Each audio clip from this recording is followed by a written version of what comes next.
Bismillah. Welcome back, Zoo Crew.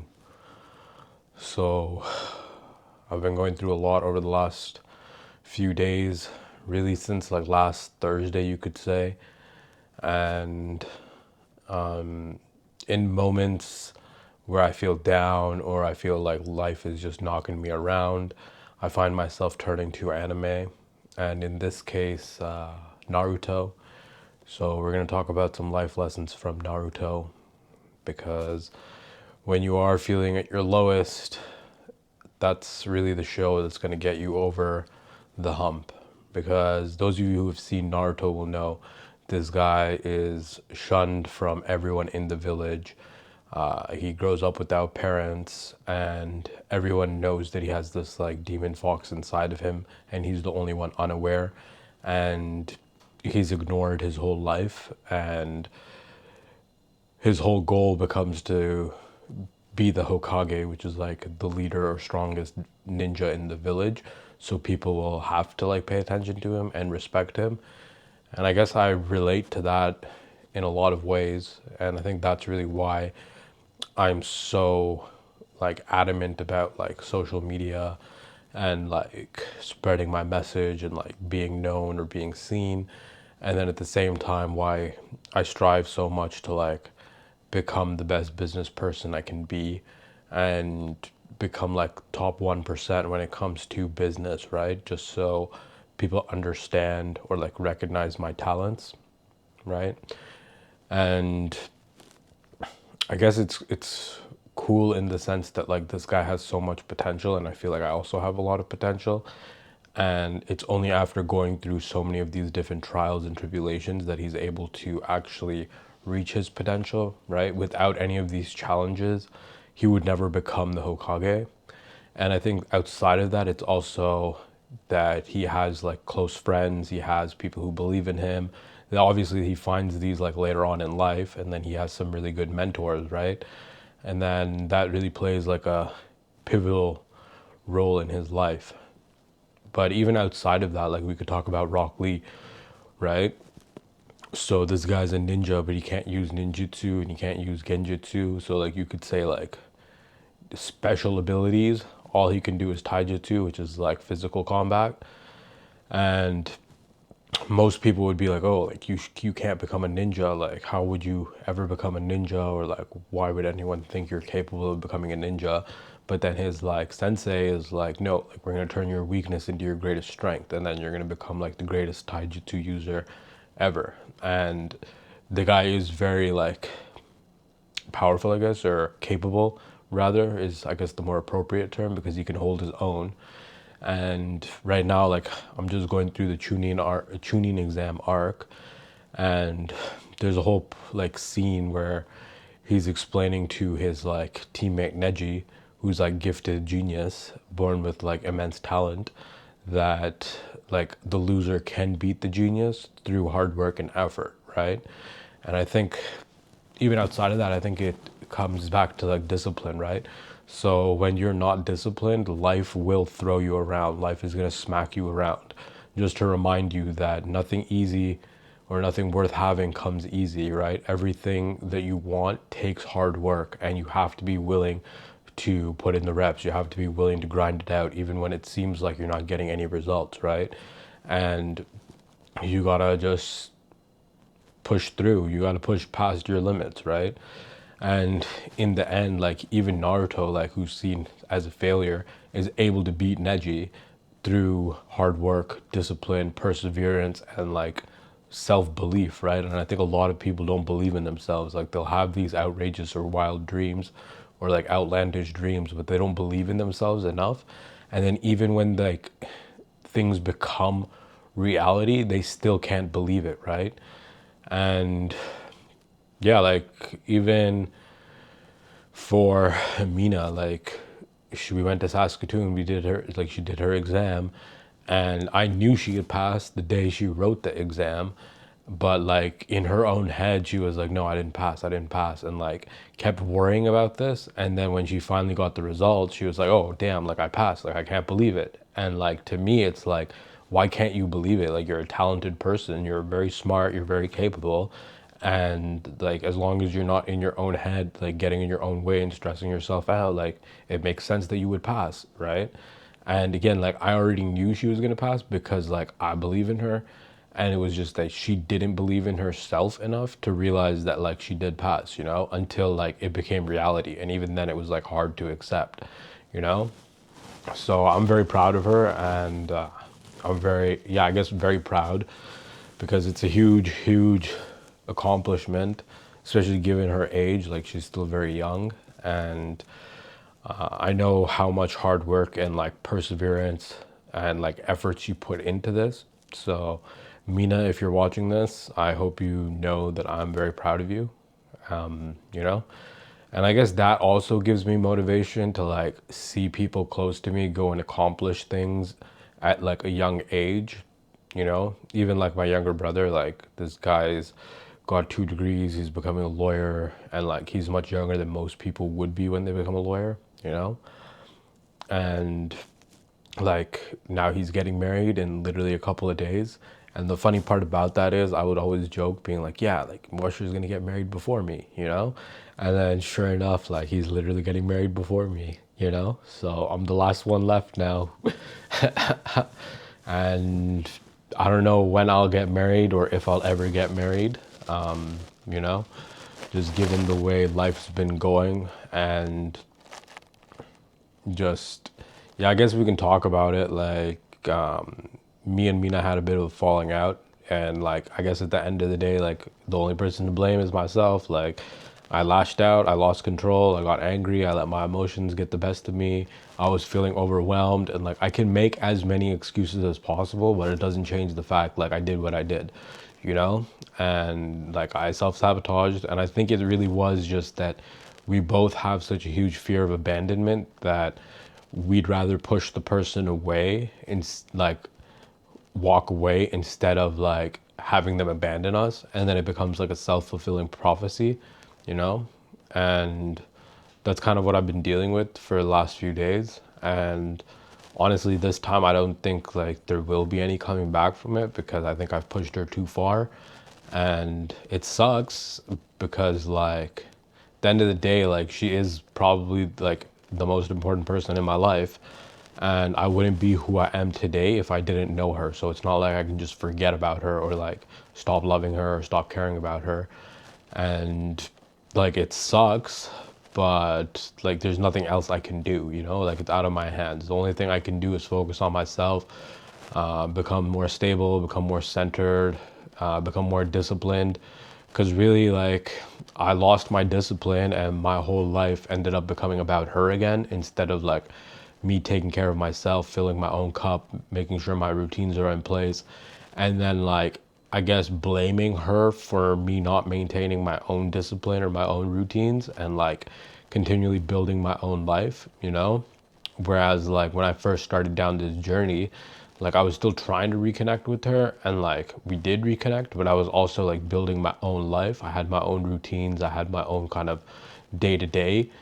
And then it kind of like, it's my own anxious attachment, right? And like the ADHD, she became the whole center and focus of my life. And again, like things fell apart because I already knew like no relationship can withstand that. And like I wasn't hanging out with my friends, I wasn't maintaining my gym, I wasn't maintaining my prayers, like, and all of the other things that I said I wanted to be doing, right? So again, like the only person I can blame is myself. Like it's my own fault. But coming back to like Naruto and life lessons from Naruto, right?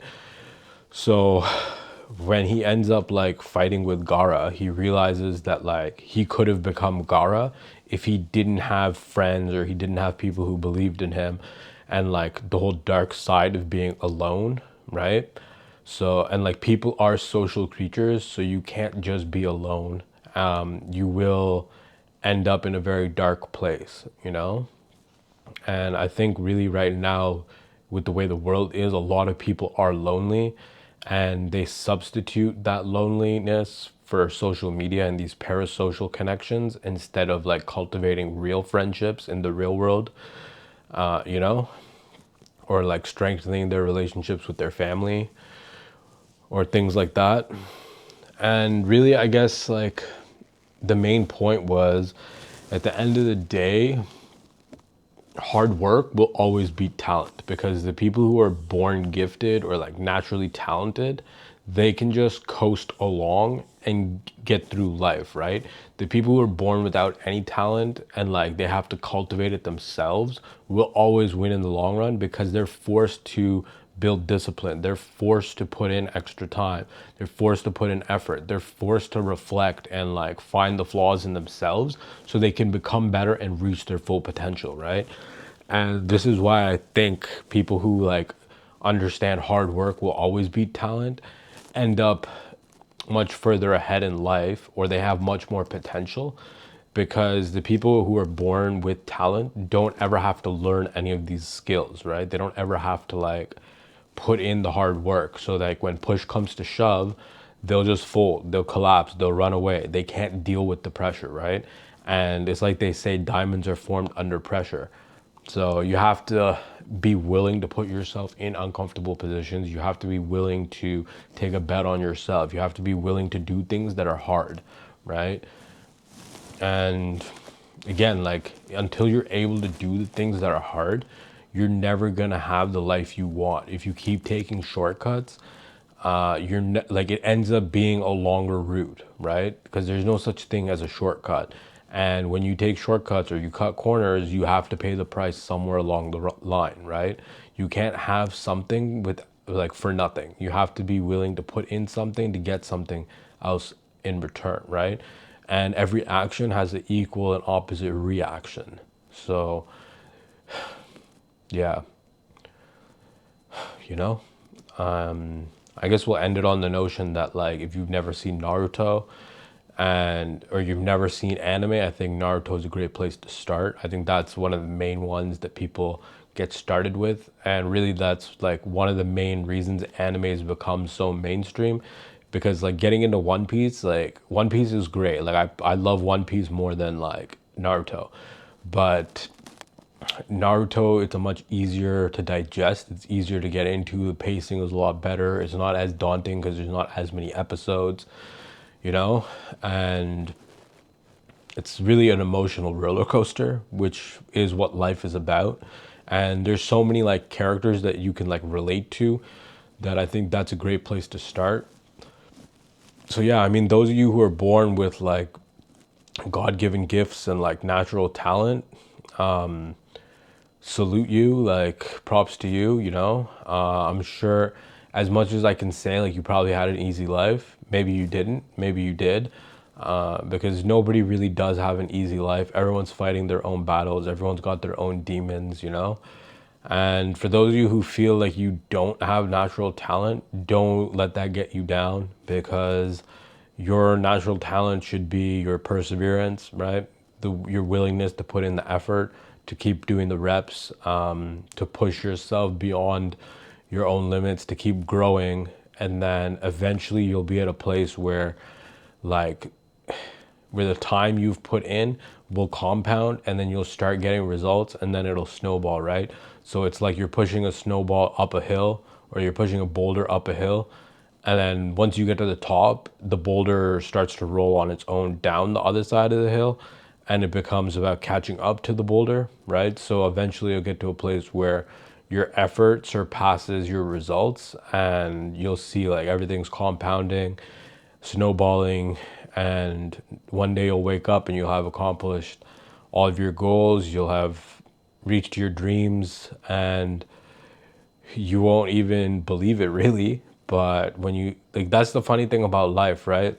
Like things don't look like they're changing, or things don't seem to be changing, but then when you look back, like after a year, 2 years, 3 years, you'll notice that everything is completely different, right? And cherish the good times, you know. Don't just forget about the good times when you're going through a hard time, or you're going through a rough patch, or you're feeling down. Like it's very easy to remember only the bad things in your life, but it's in those moments that you really got to remember the good things and the good moments, right? Whether that's like your career, that's your relationship, or really anything in life, you know. You gotta be grateful, you gotta practice gratitude, and never forget that like being able to wake up and have another day, that's the greatest blessing ever, because there's some people who will go to sleep and they won't wake up the next day, right? Or there's people living in war zones and they don't know when they're going to die. People who are living without food, without heat, without water, you know?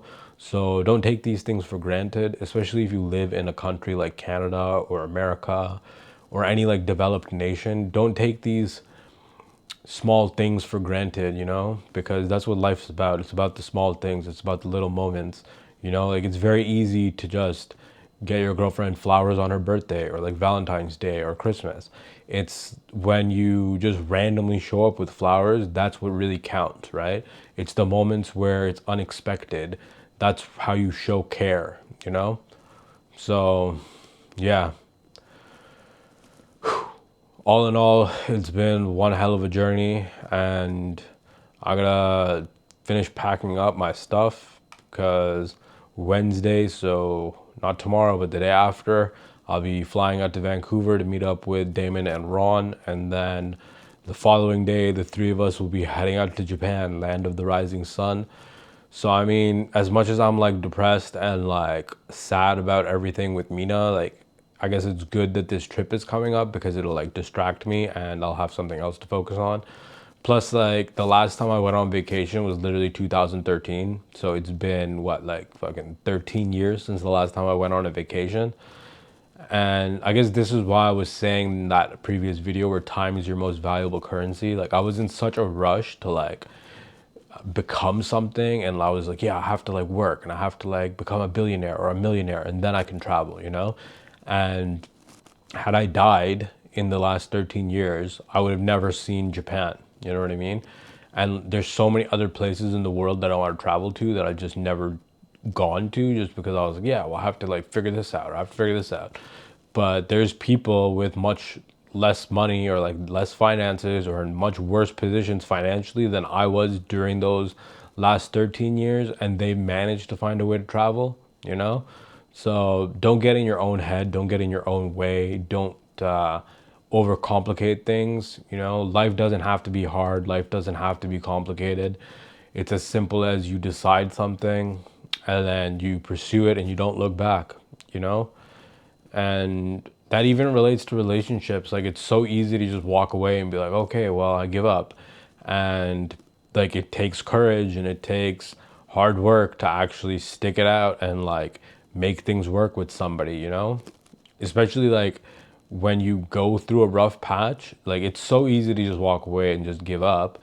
And it takes like, yeah, it's like it's hard to like be like, okay, look, I did this wrong, like how can I change this, how can I be better? And then being better and trying to like stop yourself from repeating the same patterns or the same cycles, you know? And yeah, yeah, what a day. Also, like I haven't been taking Vyvanse since last week just because my doctor was like, yeah, you gotta stop now, so by the time you get to Japan, like you're already adjusted, because you can't take any kind of stimulant with you to Japan. It's illegal in that country. And there's so many other rules and like customs and laws that I'm like learning about now. Like you can't even like you literally can't fly a drone anywhere in Japan unless you're in like the countryside, you know? And then even with like the money, like you can't have bills like cash that's folded. It has to always be like straight, and you don't hand it to a person. You literally put it on a tray and then they take it off the tray. So it's a very like I'm excited. It's gonna be an interesting trip, but like I'm also noticing, because I'm not taking the Vyvanse and like I'm already like a highly neurotic person, so I'm very susceptible to like negative emotions. And without the Vyvanse, like I'm missing that extra kick of dopamine. So I'm noticing like the impact it's having, you know? And like I'm not saying that to make excuses for my behavior, but I'm just trying to make sense of my life and like why I'm at where I'm at, you know? So yeah, that's it for today's Zoo Crew. We'll see you tomorrow. Peace out.